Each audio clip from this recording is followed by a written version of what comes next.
নমস্কার, কেমন আছেন সবাই? আমার নতুন একটা ভিডিওতে আপনাদের সবাইকে স্বাগত জানাই। আশা করি সবাই অনেক ভালো আছেন, সুস্থ আছেন। চলুন দেখে নেওয়া যাক আজকের এই ভিডিওটা। সেই দিন ছিল 5ই জানুয়ারি। বাড়ি থেকে আমি, দাদা ভাই, দিদি ভাই আর আমার ভাই আর ছোট্ট ছোট্ট আমাদের দুটো বেবি সবাই মিলে যাচ্ছিলাম ঘুরতে। রাত্রি 10টা নাগাদ বাড়ি থেকে বেরিয়েছিলাম, বেরিয়েই চেপে পড়েছি বাসে। সারা রাত বাসে। তো বাচ্চাটা একটু পরেই আমার বেবি ঘুমিয়ে পড়েছে। সারা রাতই কোলের মধ্যে ঘুম, আর আমরা নিয়ে বসে আছি। তো যাই হোক, কষ্ট মষ্ট করে রাতেরবেলা থেকে ভোরের দিকে আমরা পৌঁছে গেলাম বুদ্ধগয়া। এসেই প্রথমে বাস থেকে নেমে হোটেলে ঢুকলাম। হোটেলের রুম নিয়ে এখানে ফ্রেশ হয়ে টিফিন করে তারপরে আমরা বেরিয়েছিলাম মন্দিরগুলো চারিদিকে দেখতে। এখানে মিনিমাম 10টার মতো মন্দির আছে, আর প্রচণ্ড বড় বড় মন্দির। মন্দিরের ভেতরে আছে বড় বড় বুদ্ধের মূর্তি আর অসংখ্য হাতের কাজ। প্রত্যেকটা দেওয়ালের কাজ দেখতে গেলে ধরে ধরে দেখতে হবে। এখানে মন্দিরগুলো দেখলাম, চারিদিকে খুব সুন্দরভাবে সাজানো, একটা শান্তি। চিৎকার নেই, চেঁচামেচি নেই, এত লোক তবুও শান্ত।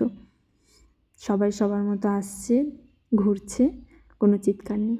এখানে সব মন্দিরগুলো দেখতে কিছুটা একই টাইপের। আপনারা গিয়ে দেখবেন, খুবই ভালো লাগবে। কারো যদি সময় হয় অবশ্যই, কেউ যদি তীর্থস্থান ভালোবেসে থাকেন অবশ্যই যাবেন।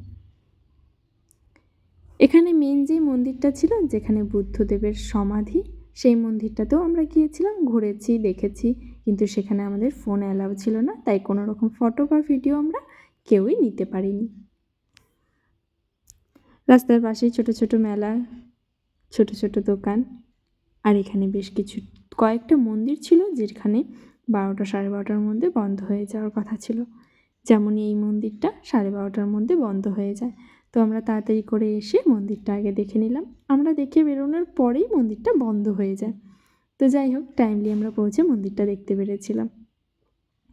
আরও অনেক মন্দির তৈরি হচ্ছে, পার্ক তৈরি হচ্ছে, খুব সুন্দর জায়গা। এখান থেকে মন্দির দেখে তারপরে চলে আসলাম সব থেকে বড় যে বুদ্ধের মূর্তিটা বুদ্ধগয়ায়, সেটা আমরা দেখতে। এত বড় এই মূর্তিটা, কি বলবো। এখানের ভেতর থেকে শুনেছি সিঁড়ি আছে, ভেতরে ওঠার ব্যবস্থাও আছে, কিন্তু সেখানে বাইরের কেউ অ্যালাউ নেই, ভেতরের মানুষরা উঠে দেখতে পারে। ব্যাস, চারিদিকে ঘোরা মোটামুটি কমপ্লিট। তো আমার এই ছোট্ট ভিডিওটা আপনাদের কেমন লাগলো অবশ্যই কমেন্ট করে জানাবেন, আর ভালো লাগলে লাইক কমেন্ট শেয়ার করে দেবেন। তো টাটা, সবাই ভালো থাকবেন, সুস্থ থাকবেন, আবারও দেখা হবে নতুন একটা ভিডিও নিয়ে। ততক্ষণের জন্য টাটা, বাই বাই। সবাই ভালো থাকবেন, সুস্থ থাকবেন।